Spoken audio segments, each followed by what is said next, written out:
semangat untuk belajar. Sebelum belajar, mari kita bersama berdoa agar dimudahkan di dalam belajar kita hendaknya. Kepada kita kelas silakan siapkan dan pimpin doa. Semuanya siap. Beriamat. Tegak pada doa.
Firza menarik Firza. Abiza Yudhima. Maisa Muhammad Nabil. Marcel Harmon. Puan Fadila. Rafael Putra Felin. Rafael Alexander. Riri. Puan. Sadam. Sonia, Vanezia, Zia, Alfianur. Pada anak-anak Bapak semuanya, pada pagi ini Bapak mengambil video untuk memenuhi salah satu tugas kuliah Bapak ya. Nah, kita lanjutkan pembelajaran kita yang kita pelajari di hari kemarin mengenai permasalahan lingkungan yang mengancam kehidupan. Bumiku sayang, bumiku malang kemarin ya. Siapa yang masih ingat tentang permasalahan lingkungan yang ada di sekitar kita? Gempa bumi itu bukan permasalahan lingkungan tapi bencana alam. Yang permasalahan lingkungan itu seperti apa? Banjir, tanah longsor, kemudian pengundulan hutan ya. Nah, sekarang kita lanjutkan kembali. Di depan ada sudah kita putarkan. 8. Sumber C. Permasalahan lingkungan. D. Bab 8. Sumber C. Permasalahan lingkungan mengancam kehidupan. Bagian 1. Apakah kalian pernah memikirkan mengapa terjadi permasalahan lingkungan di bumi? Kemudian, apa penyebab masalah pada lingkungan? Dan bagaimana dampak permasalahan lingkungan terhadap kondisi sosial, masyarakat, dan ekonomi? Banu, Ian, dan Nia selalu pulang sekolah bersama setiap hari. Hari ini mereka coba melewati jalan yang berbeda dari biasanya. Aku paling senang kalau melewati jalan ini. Iya, di sini udaranya segar sekali. Udaranya segar karena masih banyak pepohonan. Manusia selalu bergantung dengan sumber daya alam yang ada di bumi. Bumi menyediakan makanan dan bahan lain untuk kebutuhan manusia sehingga bisa bertahan hidup. Sumber daya alam yang disediakan bumi meliputi air, udara, tanah, tumbuhan, hewan, sinar matahari, dan masih banyak lagi. Manusia membutuhkan udara yang bersih untuk bisa bernapas. Air digunakan manusia untuk minum, mandi, dan mencuci. Tumbuhan seperti padi dibutuhkan sebagai salah satu sumber bahan pokok. Hutan menghasilkan kayu untuk kebutuhan bahan konstruksi, misalnya membangun rumah. Jika kayu di hutan terus diambil tanpa melakukan penanaman kembali, akan berakibat hutan gundul. Hutan yang gundul tidak memiliki kualitas air dan udara yang bersih. Tanah mudah longsor dan habitat hutan menjadi rusak. Manusia membutuhkan kebutuhan pangan seperti ikan untuk memenuhi kebutuhan protein hewani. Beberapa orang dengan tidak bertanggung jawab mengambil sumber daya laut menggunakan racun atau bahan peledak. Kegiatan tersebut menyebabkan terumbu karang yang merupakan tempat hidup berbagai jenis laut mengalami kerusakan. Manusia juga membutuhkan sandang, yaitu pakaian. Pada era modern ini, pakaian lebih banyak diproduksi oleh pabrik. Hasil kegiatan industri seperti pabrik akan menyisakan limbah kimia berbahaya. Limbah tersebut harus diolah dan tidak boleh dibuang begitu saja ke sungai. Limbah bisa meracuni makhluk hidup yang hidup di sungai, seperti ikan. Interaksi manusia dan lingkungan. Setiap hari, manusia berinteraksi dengan lingkungan untuk memenuhi kebutuhan dasarnya. Interaksi tersebut memiliki dua sisi, yaitu interaksi positif dan interaksi negatif. Interaksi positif yang dihasilkan yaitu adanya konservasi. Konservasi adalah pengelolaan sumber daya alam dan pemanfaatannya secara bijaksana agar menjamin ketersediaan sumber daya alam tersebut.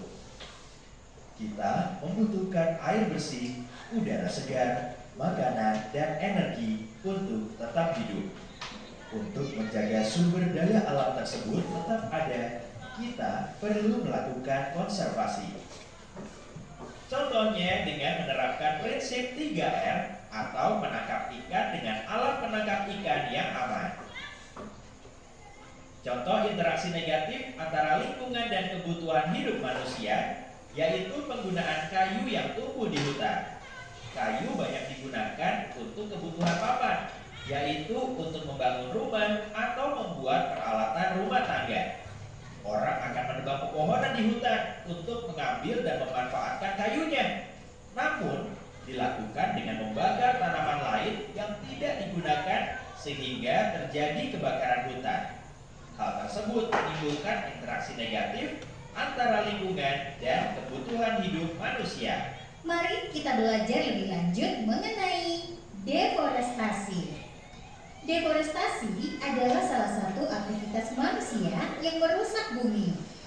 Deforestasi bisa dikatakan sebagai penggundulan hutan. Pohon ditebang secara besar-besaran untuk diambil kayunya. Selain itu, bisa juga bertujuan untuk pembukaan lahan tanpa izin, misalnya pertanian atau perkebunan. Deforestasi menghancurkan banyak pohon, padahal pohon berfungsi sebagai penghasil utama oksigen untuk bernapas. Pohon juga yang menyeimbangkan jumlah oksigen dan karbon dioksida di udara. Jika pohon terus-menerus ditebang habis, jumlah oksigen di udara akan berkurang.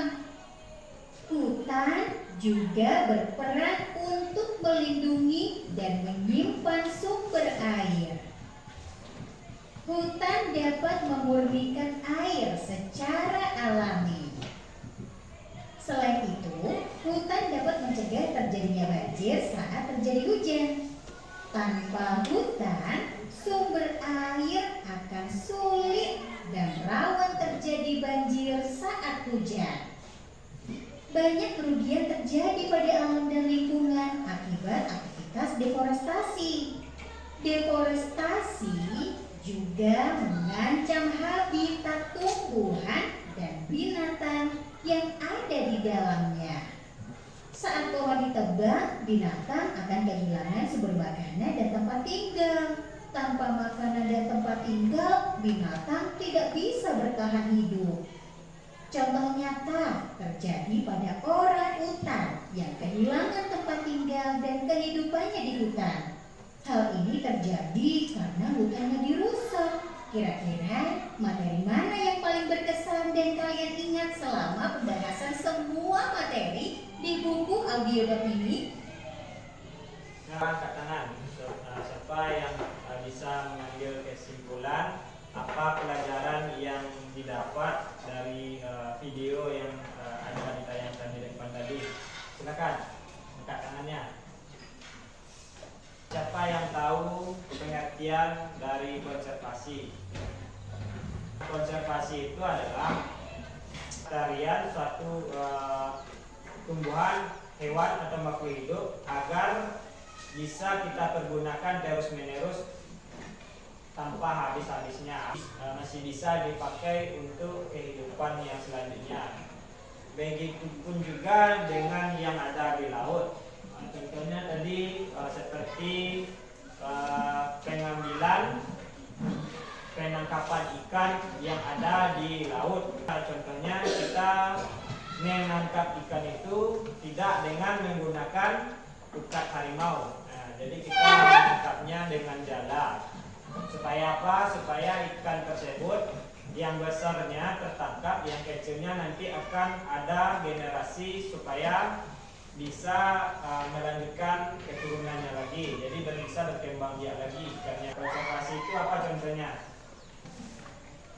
Penghijauan kembali hutan juga bisa, reboisasi namanya. Nah itu tuh mempunyai dampak baik jika kita melakukan penanaman hutan kembali. Bumi kita akan selalu terasa sejuk karena hutan yang ada itu, kayu yang kita tanam itu nanti akan menghasilkan oksigen. Jadi kalau kita menebang, kita harus melakukan penanaman bibit yang baru. Itu contohnya. Selanjutnya interaksi yang negatif. Interaksi negatif itu tadi apa contohnya? Jadi deforestasi itu adalah penggundulan hutan, penebangan hutan secara besar-besaran tanpa menanam bibit tumbuhan yang baru. Kemudian apa fungsinya hutan jika pohonnya itu masih banyak? Coba sebutkan salah satu fungsi dari hutan. Bapak berikan contohnya satu, seperti jika kita menebang kayunya, kita dapat menghasilkan kayu untuk membuat dinding rumah. Nah, kemudian apalagi contoh yang kalian tahu fungsi dari hutan? Coba sebutkan. Nah, oksigen. Hutan juga bisa kita gunakan sebagai penahan terjadinya banjir. Kenapa? Karena akar-akar dari tumbuhan itu, akar-akar dari pohon-pohon yang ada itu bisa menyerap air.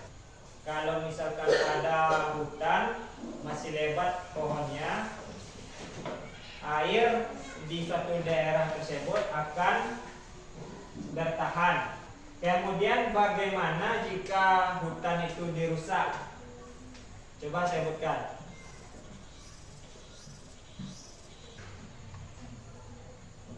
Karena longsor sudah banjir. Kalau misalkan tidak ada lagi pohon-pohon yang ada di hutan, sedikit pohonnya, maka akan mudah timbulnya banjir karena tidak ada lagi pohon akarnya untuk menyerap air yang lewat, air hujan yang turun misalnya. Apa yang dapat ditimbulkan jika terjadi kebakaran hutan? Nah, iya, udara tercemar. Kemudian apalagi dampaknya bagi kita sebagai makhluk hidup? Coba sebutkan. Polusi udara, yang mana dampak dari polusi udara ini akan berdampak langsung kepada kesehatan makhluk hidup yang ada di sekitarnya. Tidak hanya manusia, tetapi juga makhluk hidup yang ada di sekitarnya. Kemudian kalau pengerusakan ekosistem laut, Nah, seperti penggunaan pukat harimau. Itu coba kalian sebutkan apa dampaknya. Nah, ya, bibit ikan semuanya dari yang besar sampai yang kecil akan mati. Yang ini kelompok 1, kelompok 2, kelompok 3, dan kelompok 4. Ya, waktu yang sebelah sana kelompok 4. Soal pertama, diskusikanlah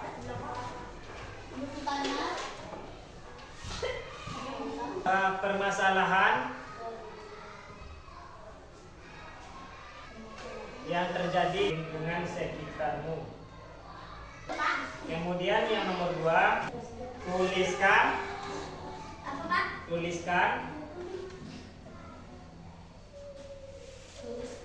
penyebab permasalahan yang terjadi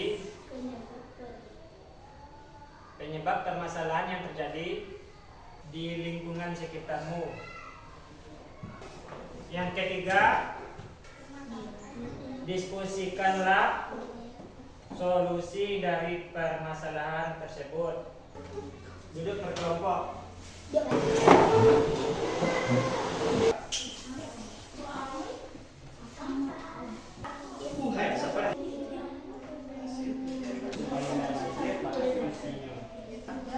Kita cukupkan saja diskusinya.